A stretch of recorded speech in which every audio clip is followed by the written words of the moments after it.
in the shadowed heart of Westminster Abbey, 1396, I stand as a priest, my hands trembling around a worn prayer book, the chill of the stone floor seeping through my robes. My breath clouds in the October air, mingling with the whispers of courtiers, who speak of a wedding unlike any England has known. Servants dart through the candlelit nave, their footsteps echoing off the towering Gothic arches, arranging velvet drapes and silver candelabras for a ceremony that feels more like a pact sealed in blood than a celebration of love. The great oak doors groan open, and a hush falls over the gathered nobles. King Richard II strides in, 29, his golden hair catching the fractured light of stained glass, his crimson cloak sweeping the floor like a river of fire. He is every inch a king tall, commanding, his eyes sharp with purpose. But it's the figure beside him that steals my breath.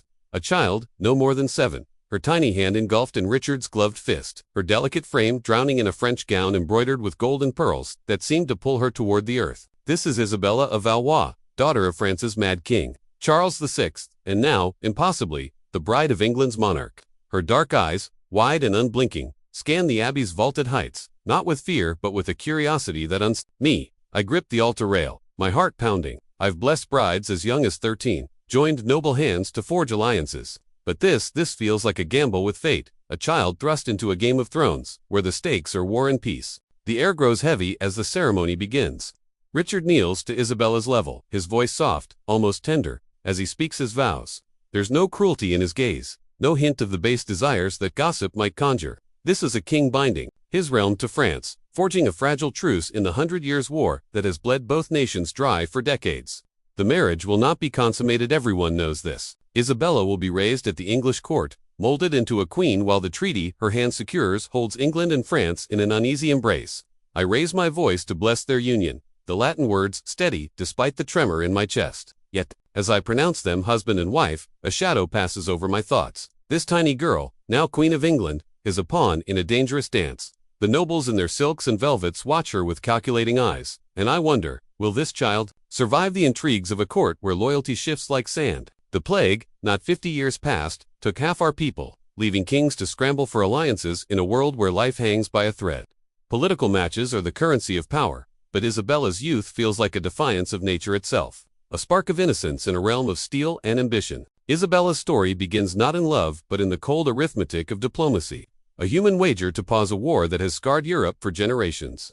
Born in 1389 at the Louvre Palace, she was the eldest daughter of Charles VI, a king whose mind frayed under bouts of madness, and Isabeau of Bavaria, a queen whose beauty masked a ruthless political mind. Isabella's childhood was no fairy tale. Her father's episodes turned the French court into a place of dread, one day showering her with gifts, the next shrieking that his body was glass, that a single step would shatter him. Servants would whisk the young princess away, but the fear lingered in her eyes, a shadow of a world where even kings could crumble. Isabeau, ever the strategist, saw her daughter as a jewel to be traded, her royal blood a key to alliances that could steady France's faltering crown. The 100 Years' War, raging since 1337, had left French villages in ashes and English coffers empty. By the 1390s, both nations were desperate for peace, their people weary of endless raids and taxes.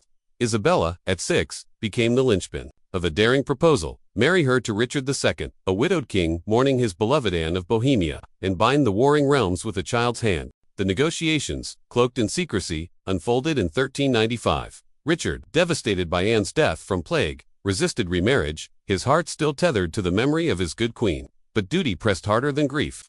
France offered a dowry of 800,000 francs, a fortune, to refill England's war-ravaged treasury, and a 28-year truce, a generation free from slaughter. Isabella's youth, audacious even by medieval standards, was spun as a virtue.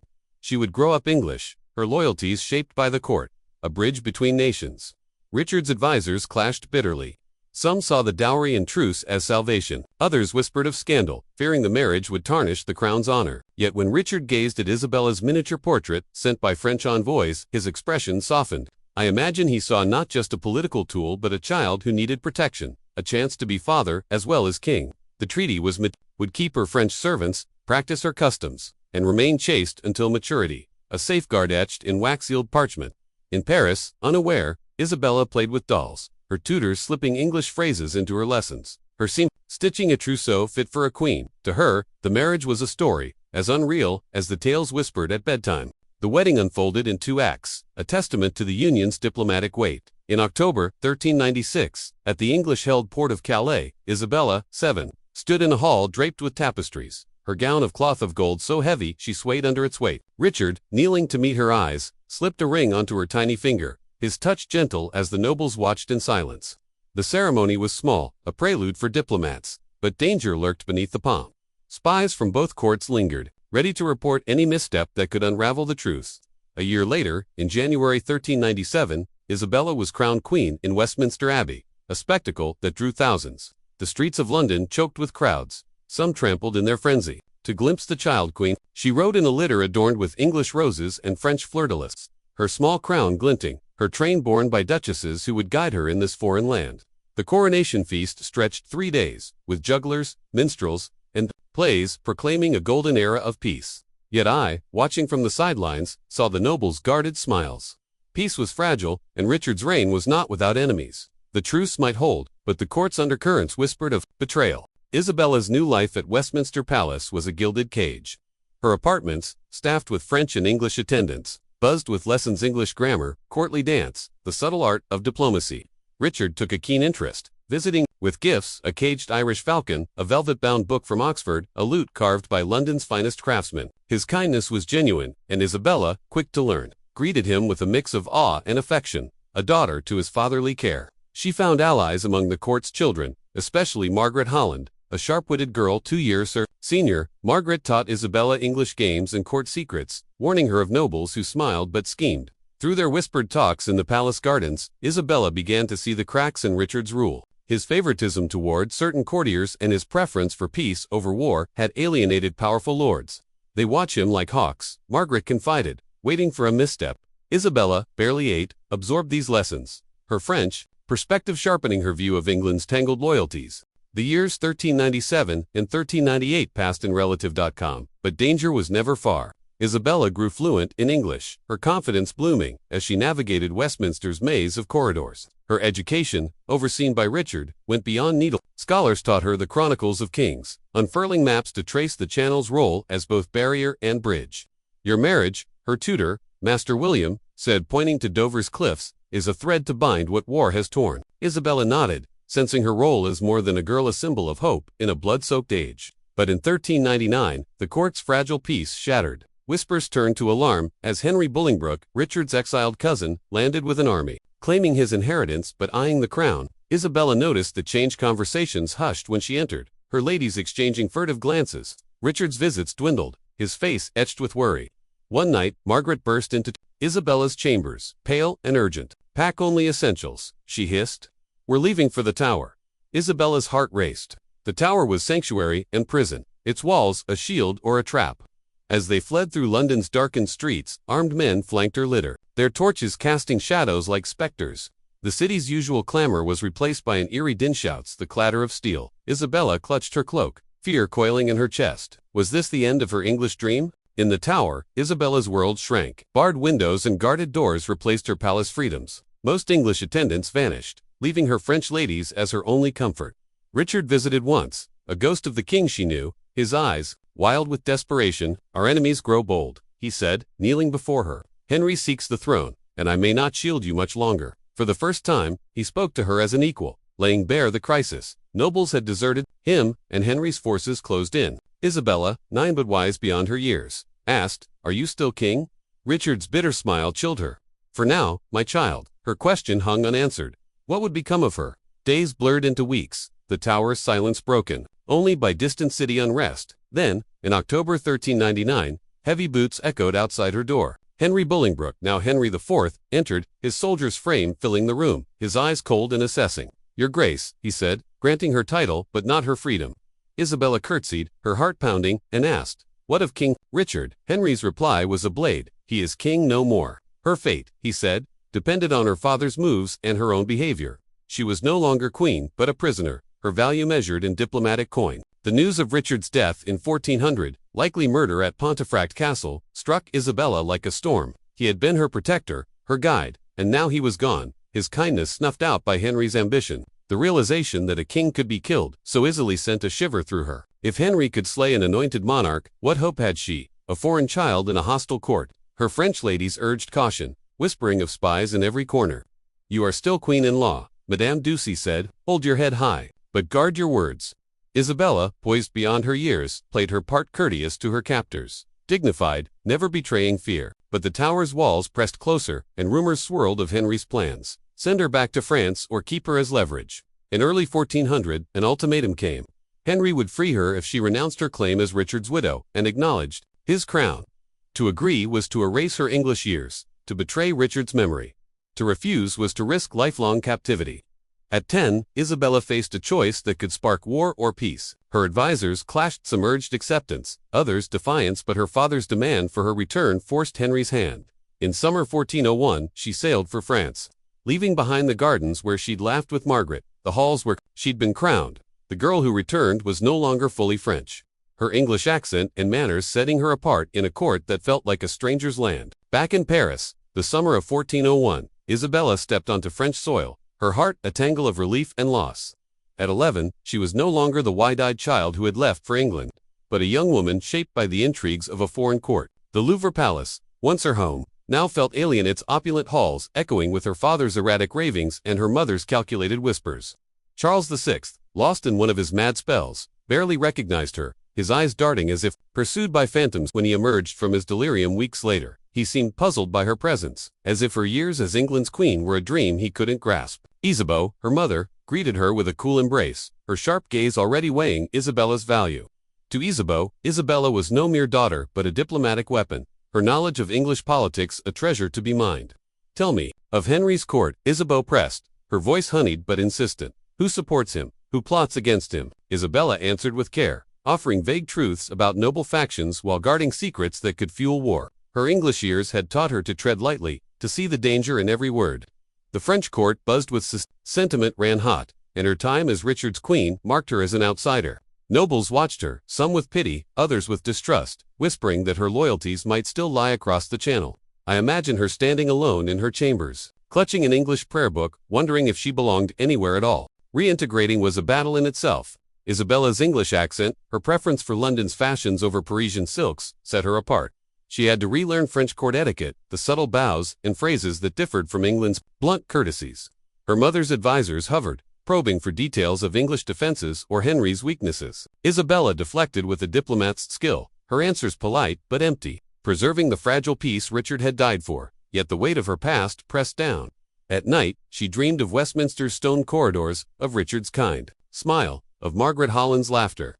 Those memories were a lifeline and a wound, reminding her of a role she'd lost. Her father's madness added to the chaos. His lucid moments were rare, leaving France governed by feuding nobles. Isabeau, steering the crown through this storm, expected Isabella to serve French interests, to shed her English ties like a snakeskin. But Isabella, forged in the crucible of two courts, refused to be so easily molded. She was no longer a child to be bartered. She was a survivor, her mind sharp with lessons of betrayal and power. The French court of 1401 was a nest of vipers, its factions coiled to strike. The Orleans and Burgundy houses vied for control, their rivalry a spark that could ignite civil war. Isabella navigated this maze with caution, her every move scrutinized. Some courtiers saw her as a curiosity, a child queen, returned from exile, while others viewed her as a threat, a living link to England's crown. Danger lurked in the shadows. A misspoken word could brand her a traitor. Her mother's protection was a double-edged sword. Isabeau shielded her from overt hostility but demanded loyalty in return, pressing Isabella to align with French warhawks who dreamed of crushing Henry IV. Isabella resisted, her heart torn. She had seen England's people, its farmers, its maids, its children, and knew they were no more her enemies than France's own. War, she understood, devoured the innocent. First, her refusal to fuel anti-English plots earned her enemies, but her poise won allies among moderates who valued peace. I find her courage astonishing, a girl of 11, standing firm in a court where grown men trembled. She was no pawn now, but a player, her intelligence a shield against those who sought to use her. By 1402, whispers of rebellion in England reached Paris. Henry IV faced uprisings from the Percy family and unrest in Wales and Scotland. French nobles, sensing weakness, urged invasion, some even suggesting Isabella return as a figurehead to legitimize a new English regime. The idea horrified her. She had no wish to see England torn apart, its villages burned in her name. In private, she argued against war, her voice steady despite her youth.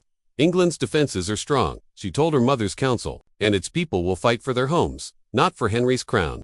Her words, rooted in her years at Richard's side, carried weight, cooling the ardor of some warhawks. But the pressure mounted. Isabeau, ever pragmatic, began eyeing new marriages for Isabella, her status as Richard's widow a lure for European princes. Isabella, now 12, had seen enough of political matches to dread them.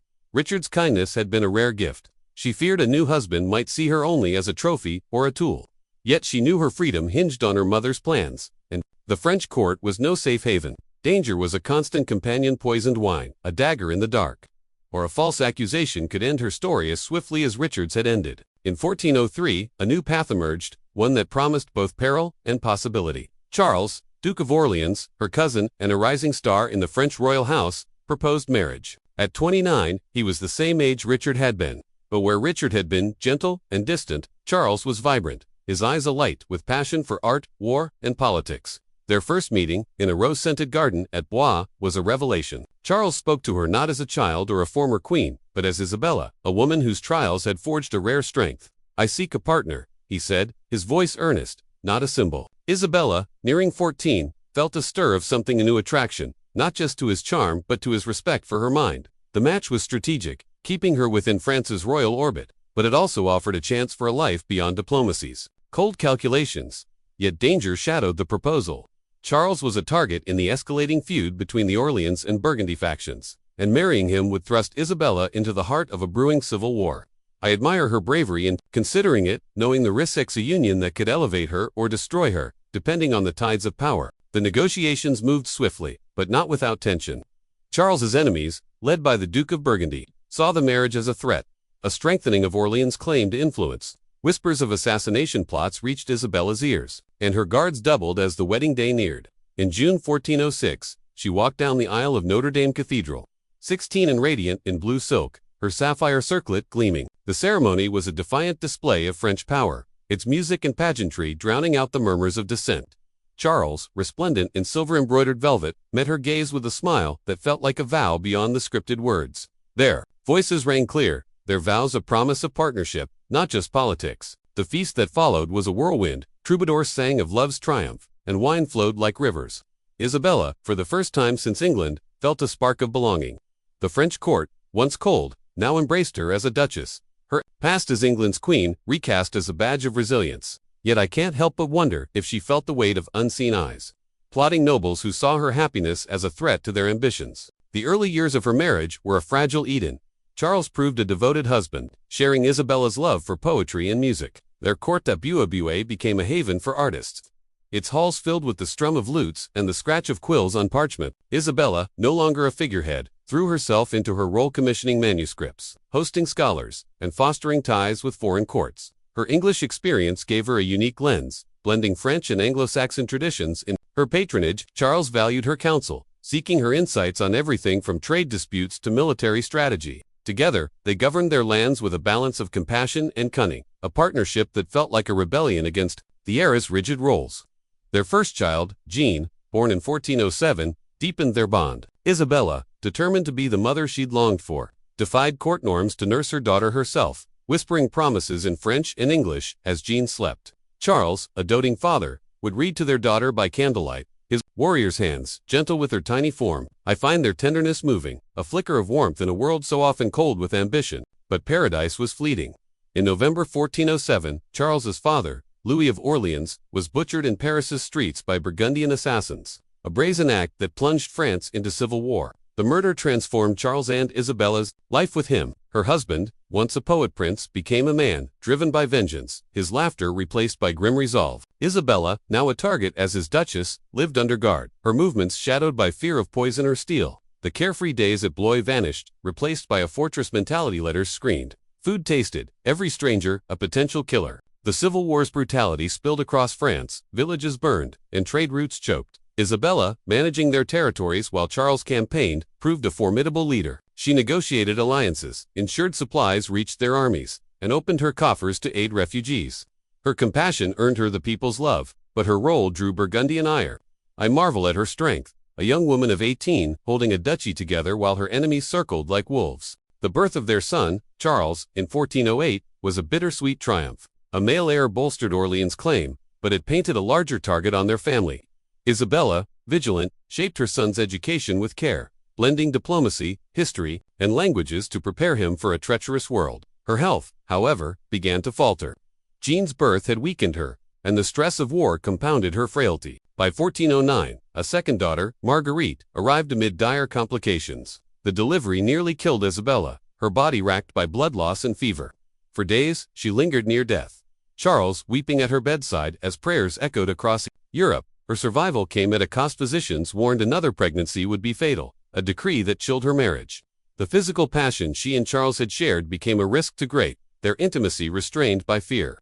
I feel a pang for her, a woman whose desires were once again sacrificed to survival, her body a battleground as much as France itself. As 1409 dawned, Isabella's health worsened. Her breath labored with what we now suspect was tuberculosis. Yet her spirit burned bright. She continued governing, educating her children, and seeking peace in a fractured kingdom. In spring, she brokered talks between Orleans and Burgundy, her fairness winning respect from both sides. The negotiations collapsed, but her efforts cemented her as a mediator, a voice of reason in chaos. By summer, her condition was grave. She faced death with the same courage that had carried her through 2 courts, dictating plans for her children's future and securing Charles's political flank. Her final days were spent with her family, her laughter mingling with Jean's giggles, her hand clasped in Charles's. On September 13, 1409, at 20, Isabella of Valois died.